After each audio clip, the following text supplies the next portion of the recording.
Welcome to our listeners. This is Jim Roddey, host of the Best of Allegheny County. Every week we meet interesting and successful people who have a connection to our region. The show is presented by St. Barnabas, which has been caring for people in southwestern Pennsylvania since 1900. Today in Allegheny, Beaver, and Butler counties, we offer the full continuum of care, including independent and assisted living, skilled care, memory, dental, and home care, and we also have a full-service medical center. Today's show is extremely interesting. We're going to talk to two people. The first is a lady named Rose Morris. Later, we will talk to David and E.J. Cyphers from Reed and Witting Printing Company and the things that they are doing during this coronavirus pandemic that are reaching out into the community. I'm excited to introduce a lady named Rose Morris from Abrams Nation. Rose and her team at Abrams have gone above and beyond what's expected of any business, big or small. Welcome, Rose, and please tell us about yourself and about Abrams Nation. Hi, Jim. Well, thank you, one, for having me on. That was a welcome surprise. I did not expect that when we answered the call to donate to St. Barnabas. So a little about myself. Again, my name is Rose. My company's name is Abrams Nation, and it's named after my middle child, Abram, who is on the autism spectrum. And because of that, what I thought was a detour in life has actually turned out to be our destiny, because we created a product for him when he was younger. It was a sleeping solution that helped him stay in bed, contained, and didn't harm himself by getting out of the crib early, falling out of the crib. He actually was eating the crib, which is also dangerous, and just other things, some self-injurious behavior. So we wanted to make sure that he was contained in a safe environment.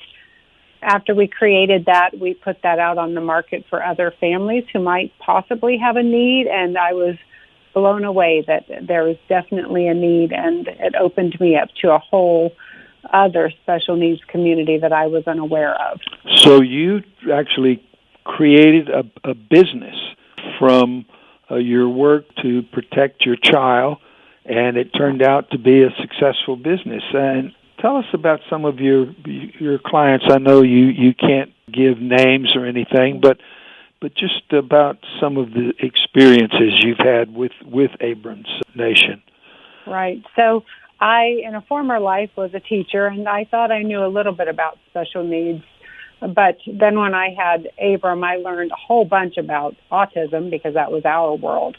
Once I started Abrams Nation and we started connecting to other families, I learned about Smith-Magenis syndrome and Angelman syndrome, Dandy Walker, Mowat Wilson, and the list just goes on and on. I have made some incredible special friends and bonds with these special needs families, and realize that we all are different, but we all, have a similar vein that runs through us. And we've really been able to connect with so many families here in Allegheny County and around the world. We are a global company, and in 2017 we were named the SBA's Exporter of the Year, and that was quite a huge award.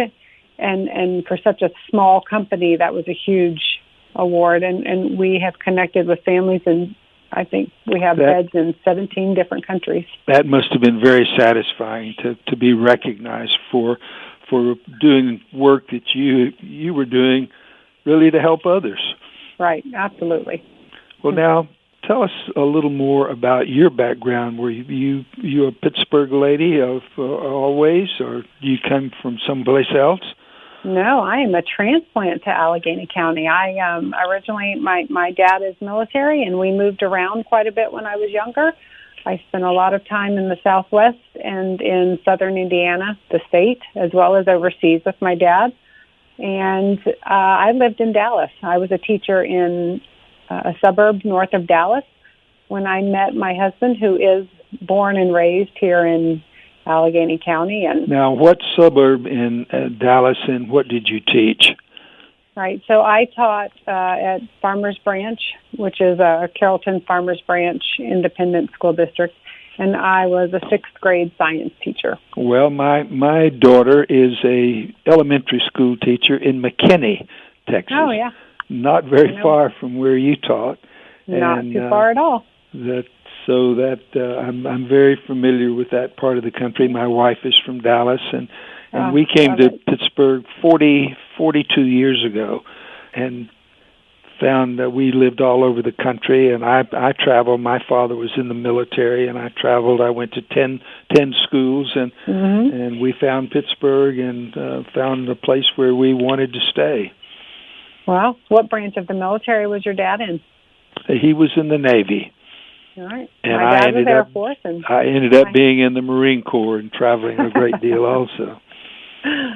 My husband's actually also military, so that was nice. I just transitioned right into something I felt comfortable with. So, well, now tell us about what you have been able to do recently with your company, and how your background and your training and the things that you've accomplished with Abrams Nation, how that has morphed into doing things for the community during this crisis. Right. So my background is not in manufacturing or in sewing at all. Couldn't be further from that. But in making Abrams Nation and this product, I realized that I've always been an entrepreneur. That is just ingrained in me from when I was in 3rd grade selling pencils to other kids in my, elementary classroom. So that part is natural. Those are my skills. When we create the safety sleeper here in Gibsonia, we do it from start to finish. We bend the metal, cut the metal, assemble the metal. We have bolts of fabric, we cut the fabric, sew the fabric. Everything is created here, boxed up, and shipped out. So when the COVID-19 pandemic was starting, and I don't think we realized to what degree it was going to be, this was just 5 weeks ago, I think. I had a friend reach out that she needed help. Her husband had a hospice business, and he was getting close to not being able to have masks for his employees, and he was just at wit's end, and she was looking for anyone that could help. And I said, well, I think I could sew up a mask. I don't know how to do it yet, but we can do that. And I played around here on the weekends making, I'm looking right now at 3 different iterations of masks we tried on top of the one that the Deaconess video came out with. And so I made him a mask, and he was incredibly appreciative, and we gave it to him because I was just trying to help. And from doing that, a few people got wind of it. We had a little bit of news about our donating, and so therefore we had other organizations reach out, and we donated. So far, we've donated a little over 1,000 masks. Wow! Well, how big is your staff? I have a staff of 14 individuals, but most of them are at home, able to work from a computer. The staff that's manufacturing, that's physically here with me, is a staff of 5, and then I just hired somebody, so we're up at 6. Right, and so you've made 1,000 masks. No, we've made more than 1,000, but we donated over 1,000. Oh, donated over 1,000. Right. So wow. From that donating, we could not keep up a donation. We are a small company. We are fortunate to be able to be open during this time. We are deemed essential. We make a medical product. The safety sleeper is FDA registered and covered by insurance. So we are open, but we are happy to be able to make masks. We cannot donate that much, so we did have to start selling, and we are keeping up with the donation for some of the organizations like St. Barnabas that had a need, and we felt like we still wanted to give back and contribute where we could. But we've made, I would have to go back and count, but I'm going to say close to 2,000, 2,500 masks so far. Wow. Well, that is remarkable. Well, I want to thank you for what you've done, for being such a great citizen. If we had a copying machine that could run off copies of people, we could make about 100 copies of you, and we could do anything. No, I don't know about that. There's a lot of my goodness. There's a lot I do because I have a great team. So well, you and your team have got to feel very good about what you've done, and you must be proud of what you've accomplished with Abrams Nation and what you've done for autism. And so thank you so much for being with us today and sharing that story. Thank you. I appreciate the time. Thank you. Ladies and gentlemen, you've been listening to the best of Allegheny County, and we are going to take a short break, and we'll be right back with more. Are you still working on that retirement checklist? I want to find the perfect place for us to live. I want to golf. I'm looking for lots of activities and lots of friendly people. We need to find a place where security is a priority. Top-notch medical services are important. And we have to find a place that'll let us keep lucky. Absolutely. Well, guess what? St. Barnabas has everything we're looking for, including free unlimited golf. Let's arrange a tour.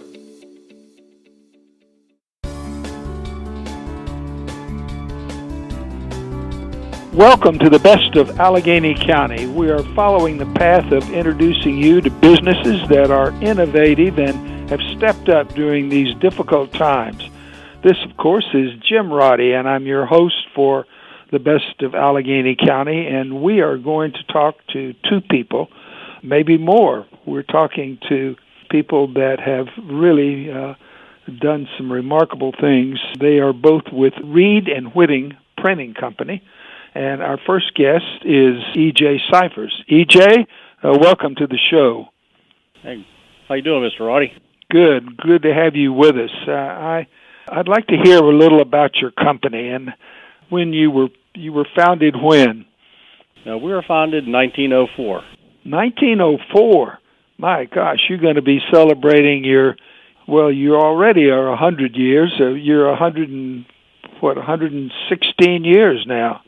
Yeah, 116 in July already. That's great. And ladies and gentlemen, before we begin, let me say that Reed and Witting, the company that we are talking to today, has been a great supporter of St. Barnabas, and you have also been the printer for our Faith and Work magazine for many years. And E.J., tell us about yourself and about the company. Being part of a family printing business, I started working at a really young age and coming to work with my father, Ed, on weekends, and started working full-time in the print shop in the summers throughout my high school and college years.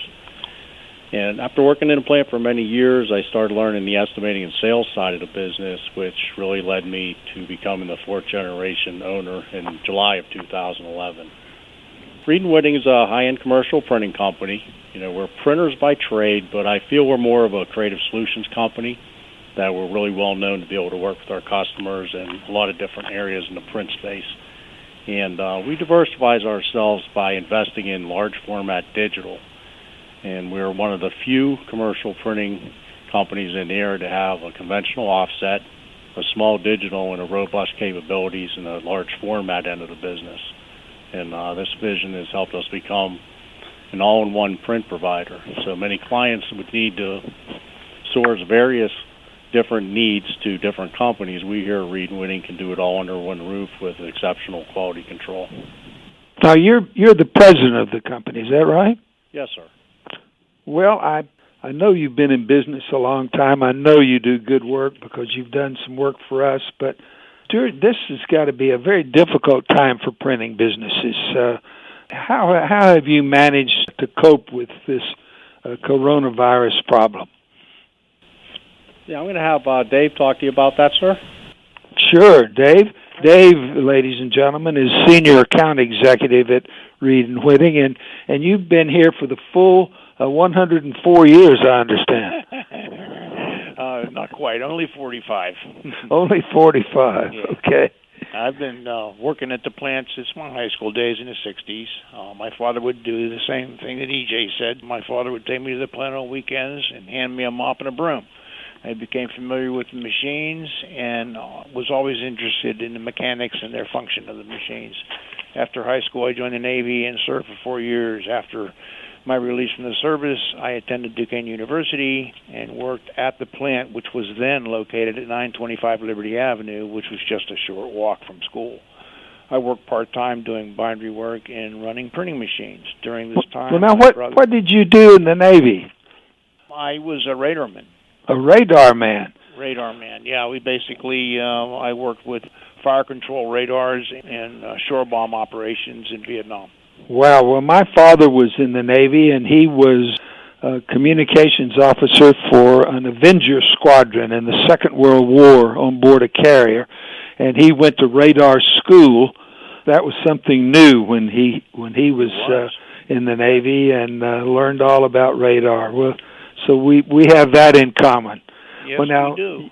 Tell us what you're doing now that is allowing you to be viable in these days of the COVID-19. Well, basically, I'm sort of semi-retired, so I haven't been down here at the plant a lot, in the recent, say, 6 months to a year. After 45 years in the business, I decided to semi-retire, and I kept a few select accounts, like St. Barnabas. It's been difficult for us with this COVID-19 because we lost so much work. We have a lot of work we do for event printing, for conventions, planned meetings, charitable events, like Founders Day. And we also print and fulfill retail signage for sporting goods stores, restaurant outlets, convenience stores, lumber, and hardware companies. All of these jobs kind of dried up for us. And so we were trying to adapt to help with the COVID-19 and see if we could come up with a product. Actually, the person who can tell you more about the development of the face shields that we use is Jonathan Zrebiec, and I could hand him on. Now, Jonathan is the person that's been sort of leading the charge with this protective shield that you've converted to. Is that right? That's correct. Okay, well, put Jonathan on the phone then. Hold on. Hi, Mr. Roddey. Hi, Jonathan. Now, you've gone from working in a printing company to making protective shields for coronavirus. That was quite a switch. Yes, it was. Yeah, going from paper and printing and putting ink on materials to a straight die cut to help our first liners was a very big change for us. But it's also something that we actually can step up to the plate really quickly and develop a great solution for those people. What kind of skills and what kind of materials and machinery do you have that you can go from printing to making the shields? Well, that's actually a great question. The materials that we actually use are rigid vinyl, so it's something we do have on floor, and we do print on relatively consistently. So we already had some on the floor, and we can get that in pretty easily as well, although it has been a little different in the supply chain time as everyone is looking to get in on this. The other part was our bindery operation. So we aren't just printers, but we do have bindery capabilities, so we can die cut, put books together, do different things like that. And we were able to use the machines that we have invested in over the years to be able to change that and allow us to die cut these out for our clients. Well, now, how many shields can you make in a day? It depends on how many people we have operating, but we've done 4,000 to 8,000 in a day.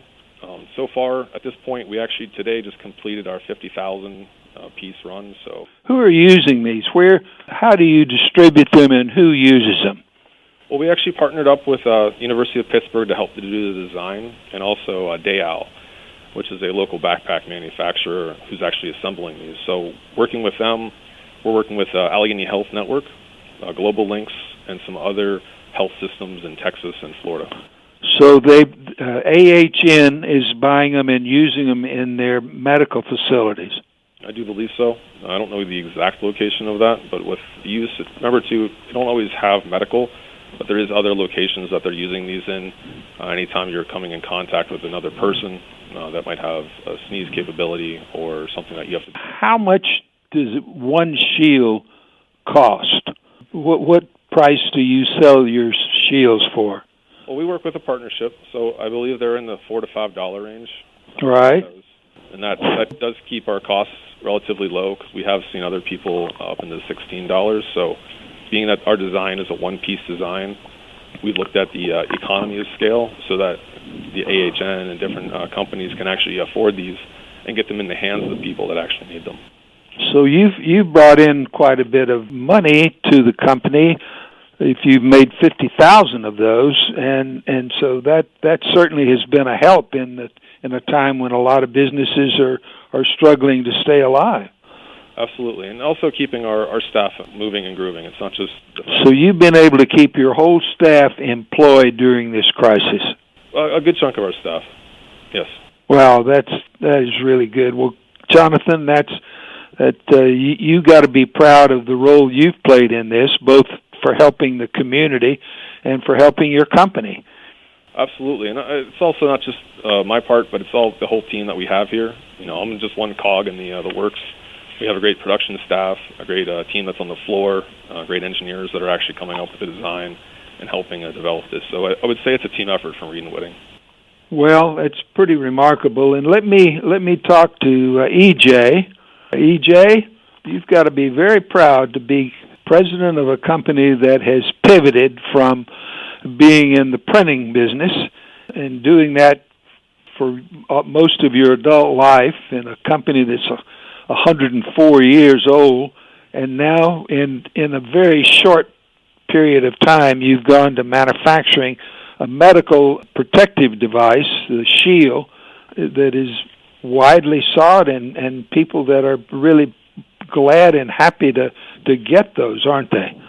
Yeah, we're very happy that, like Jonathan was saying, we have a great team here and came up with a concept and the design right away, and we're able to start manufacturing. So now the challenge is just trying to keep up with the demand for everything. So we've met a lot of people as far as outsourcing materials and trying to get materials in to keep everything going. So, well, now, is there going to be a market for these shields beyond this crisis? Do you think you've found a new line of business that you might pursue later on? Yes, I do. Along with the face shields, we've come up with some programs that are basically for companies that are going to be starting back up, and due to the COVID-19 response, they would consist of sneeze shields, floor graphics, directional graphics, as you probably see in like Giant Eagle stores. So we're coming up with different concepts for different markets for, an office environment, retail environments, as programs. So we're currently working on those, and I've already started a couple of these projects. So we think that we're able to convert some of our equipment over to do this in the future. Any line of work that needs to protect the face, it can be somebody working on a lathe or anything where they might get something on their face could use this shield, I would think. Oh, absolutely. And like Jonathan was saying, it's a one-piece design, and what's really nice about it can be sanitized and cleaned and be used over and over again, whereas some of the other counterparts that are more disposable are one-time use. This is a multi-use. So we would definitely see a need for it in the future, and we're looking forward to building those programs out. Are these comfortable to wear, and you can wear them for long periods of time? Yes, actually, they're not bad. We tried them out that first morning that it was designed by Kenny over here, and everybody in the shop has been wearing them from time to time, and we used them when we were actually producing the project. So this is a great story, and I haven't heard this story before. I didn't realize you were doing this, but it's a great story, and I'm glad we got to tell it on the Best of Allegheny County. You have anything else up your sleeve that you're thinking about now that you've become inventors? Yeah, the juices are flowing now. Yeah, like I said, we do have some projects in mind, which a few of us are working on here at the company. So there may be more in store for the future. This whole pandemic sure changes your way of thinking as far as business goes. So we're looking at ways to use some of the equipment that we have that we didn't in the past.